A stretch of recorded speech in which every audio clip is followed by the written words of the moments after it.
વડોદરાની Baroda cricket association એટલે કે બીસીએની આવનારી ચૂંટણીને લઈને વિવાદ ઉભો થયો છે। 15 ફેબ્રુઆરીએ યોજાનારી બીસીએની ચૂંટણીનું સ્થળ બદલવાની માંગ સાથે સત્યમેવ જયતે ગ્રુપ અને રોયલ ગ્રુપ દ્વારા બીસીએના ઇલેક્શન ઓફિસર વરીશ સિન્હાને લેખિત આવેદન આપવામાં આવ્યું છે। ચૂંટણી ફ્રી એન્ડ ફેર રીતે યોજાય તે માટે બંને ગ્રુપ દ્વારા ગંભીર આક્ષેપો સાથે મહત્વપૂર્ણ માંગણીઓ કરવામાં આવી છે। વડોદરામાં બરોડા ક્રિકેટ એસોસિએશનની ચૂંટણીને લઈને રાજકીય અને સંગઠનાત્મક ગરમાવો જોવા મળી રહ્યો છે। આગામી 15 ફેબ્રુઆરીએ બીસીએની ચૂંટણી પ્રક્રિયા જ્યોતિ કંપની ખાતે આવેલા રામબાગમાં યોજાવાની છે, પરંતુ આ સ્થળને લઈને વિરોધ નોંધાવવામાં આવ્યો છે।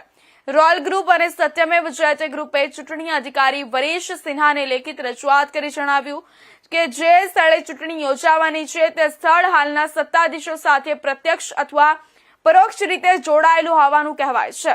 આવી સ્થિતિમાં ચૂંટણી પ્રક્રિયા પર અસર પડી શકે છે અને નિષ્પક્ષ માહોલમાં ચૂંટણી યોજવાની શક્યતા ઘટે છે। તેથી ફ્રી એન્ડ ફેર ચૂંટણી સુનિશ્ચિત કરવા માટે ચૂંટણી સ્થળ બદલવામાં આવે તેવી માંગ કરવામાં આવી છે। નોંધનીય છે કે જ્યોતિ કંપનીની શેર હોલ્ડર તેજલ અમીન છે, જે રિવાઇવલ તરફથી ફાઇનાન્સ કમિટીના ઉમેદવાર છે, જેના કારણે હિત સંઘર્ષની આશંકા વ્યક્ત કરવામાં આવી છે। પ્રપોઝલ નતું આ તો એક તમે બી બધા આટલા બધા ઇલેક્શન કવર કરો છો, કોઈ દિવસ એવું સાંભળ્યું છે કે આજે ભાજપના કાર્યાલયમાં કમલમમાં ઇલેક્શન થાય? તો આ એ પ્રકારની સ્થિતિ છે કે એમના જ ઘરમાં, એમના જ કમ્પાઉન્ડમાં જેના જ્યોતિ લિમિટેડની પ્રોપર્ટી છે એમાં ઇલેક્શન કરી રહ્યા છે। શું તમે જ કહો એ વસ્તુ યોગ્ય છે? તો આ મુદ્દો મુખ્ય મુદ્દો છે। એના સિવાય એમાં શું થાય કે જ્યોતિ ગાર્ડન્સ કે રામબાગ જે કહીએ છીએ એમાં એ લોકો ઇલેક્શન કરી રહ્યા છે અને પછી એલેમિકના લોકો જ વોલેન્ટિયર તરીકે એમાં હોય છે, જે જરા પણ યોગ્ય નથી, તદ્દન ખોટું થઈ રહ્યું છે। એમના જ માણસો જો ઇલેક્શન પ્રોસેસ કરાવવાના હોય તો આ ઇલેક્શનનો કોઈ મતલબ નથી રહેતો। તો અમે એ જ રિક્વેસ્ટ કરવા આવ્યા છે। અહીંયા કોઈ સાંભળવાળું નથી, સીઈઓ પણ નથી, કોઈ ઇલેક્શનનો માણસ પણ નથી। અમે રિક્વેસ્ટ કરી છે એમને કે તમે આવીને અમને સાંભળો, અમારી જોડે વાત કરો, કોઈ વાત કરવા બી તૈયાર નથી। તો આ પ્રકારની સ્થિતિ આવી છે, જે ખરેખર દુઃખદાયક છે કે ઇલેક્શન તમે કરાવો છો તો એ વસ્તુ એવી રીતે થવી જોઈએ કે ટ્રાન્સપરન્સી હોવી જોઈએ। આ વિષયને લઈને તમે મેલ પણ કર્યો હતો થોડા દિવસ બહુ જ બધા મેલ કર્યા છે, અમે એમને રિક્વેસ્ટ કરી હતી।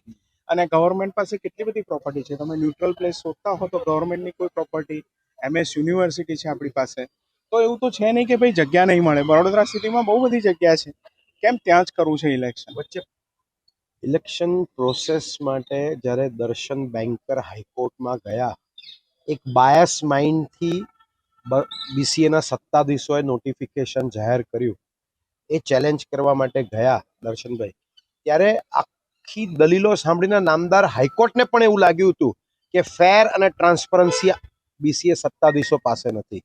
એનું આ ઉત્તમ ઉદાહરણ છે કે એમણે જે કેન્ડિડેટ ઊભા છે તેજલ અમીનબેન, રાઈટ, એ પોતે પ્રમોટર છે જ્યોતિ લિમિટેડના, જ્યાં ઇલેક્શનનું સ્થળ છે એ પણ જ્યોતિ લિમિટેડનું એફિલેટેડ જગ્યા છે, બીજું એલેમ્બિકની જોડે છે।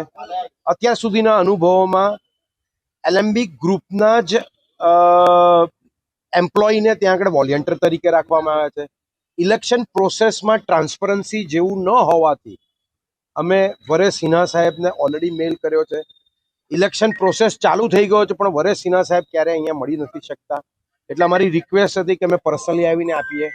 બીજું કે મેમ્બર્સ લિસ્ટ જે બહાર પાડ્યું છે, એમણે બાયોમેટ્રિક કાર્ડ જ્યારે બનાવ્યા ત્યારે મેમ્બરના ઈમેલ આઈડી, મોબાઈલ નંબર બધું જ લીધું હતું અને એના પરથી બાયોમેટ્રિક કાર્ડ બનાવ્યા છે, પણ જે લિસ્ટ 50 રૂપિયાના ભાવે આપવામાં આવ્યું એમાં ફોલ્ટી છે। જે લોકો ગુજરી ગયા છે એ લોકોને મેમ્બર તરીકે બતાવ્યા છે, એની જાણ કરીએ છીએ અમે। જે પરદેશ જતા રહ્યા છે એ લોકોની પણ જાણ કરીએ છીએ કે બોગસ વોટિંગ ના થાય।